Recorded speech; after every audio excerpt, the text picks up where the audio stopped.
Vamos a viajar a 1931. En ese año, España se lanzó a uno de los experimentos políticos más audaces de su historia. Durante 2 años, un gobierno intentó desmontar siglos de tradición para construir, desde cero, una nación moderna. Este periodo lo conocemos como el Bienio Reformista, y fue una época de una esperanza inmensa, pero también de conflictos profundísimos. Y esa es la gran pregunta, ¿verdad? ¿Es posible transformar una sociedad a esa velocidad sin que se rompa por el camino? Bueno, pues vamos a meternos de lleno para entender cómo lo intentaron y qué fue lo que falló. Tras las elecciones que provocaron la caída de la monarquía, se forma un nuevo gobierno de coalición, con Manuel Azaña a la cabeza. Era una mezcla de republicanos de izquierda y socialistas. Y ojo, que no llegaron al poder para poner parches, tenían un mandato clarísimo: reformar España de arriba a abajo. La expectación era tremenda. El nuevo gobierno se propuso solucionar problemas que llevaban enquistados décadas, por no decir siglos. No se trataba de un simple cambio, no.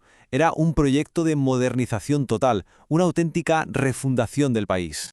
Y vaya si se pusieron manos a la obra. No perdieron ni un segundo y se lanzaron a reformar las 4 grandes estructuras de poder que, en su opinión, eran un freno para el progreso. Y cada una de estas reformas, fue una pequeña revolución en sí misma. A ver, empecemos por el ejército. Azaña, que además era ministro de la guerra, tenía un doble objetivo. Por un lado, como vemos aquí, buscaba un ejército más moderno y eficaz, y eso pasaba por reducir el número de oficiales, que era desproporcionado. Pero lo crucial, lo fundamental, era someterlo al poder civil y apartarlo de la política. Para esto último, creó un cuerpo policial nuevo, los guardias de asalto, que se encargarían del orden público. Y ahora fijaos en este dato, porque dice muchísimo sobre las prioridades de la República. El presupuesto de educación se incrementó un 50%, una auténtica barbaridad. Esto se tradujo en la construcción de más de 13.000 escuelas y en la contratación de miles de maestros. La idea era clara: la educación era la herramienta para crear una ciudadanía nueva, más libre y más crítica. Y llegamos al que fue probablemente el tema más explosivo: la reforma agraria. Hay que entender que la España de entonces era un país de jornaleros sin tierra y de enormes latifundios en manos de unos pocos. Los objetivos, como vemos, eran tremendamente ambiciosos: justicia social, modernización económica y pacificar el campo. Fue sin duda la ley más esperada por unos y, a la vez, la más temida por otros.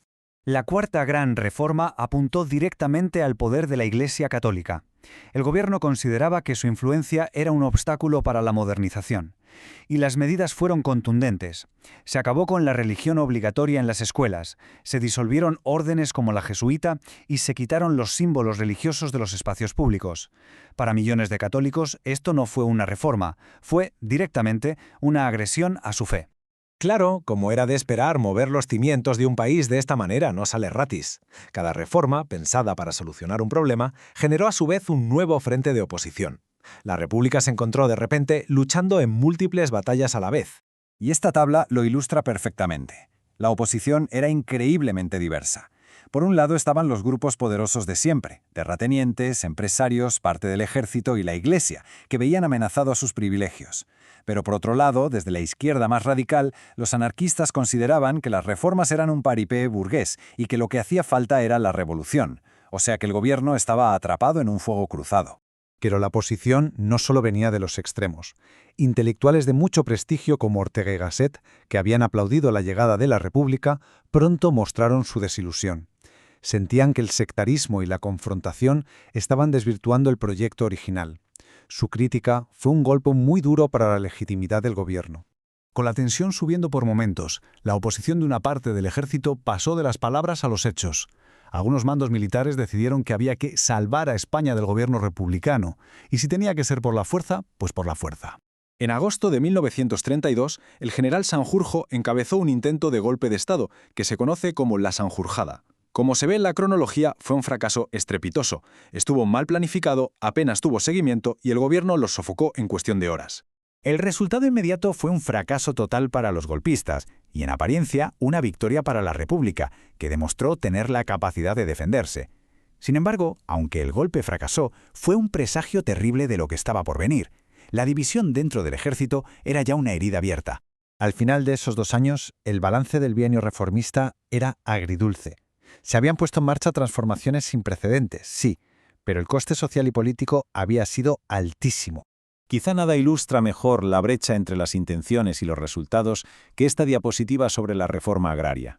Se prometió tierra a cientos de miles de personas, pero por la lentitud, la burocracia y la obstrucción de los propietarios, a finales de 1933 apenas se había asentado a 2.000 familias. La decepción en el campo fue inmensa. Así que el punto crucial es este. La gran paradoja del bienio reformista es que su intento de modernización acelerada acabó por ahondar las fracturas que pretendía cerrar. La sociedad española quedó dividida en dos bloques cada vez más irreconciliables. Y esto nos lleva a la pregunta final.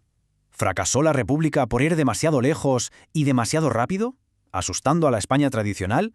¿O fracasó precisamente por lo contrario, por no ser lo suficientemente audaz y rápida para satisfacer las demandas de cambio de los más desfavorecidos?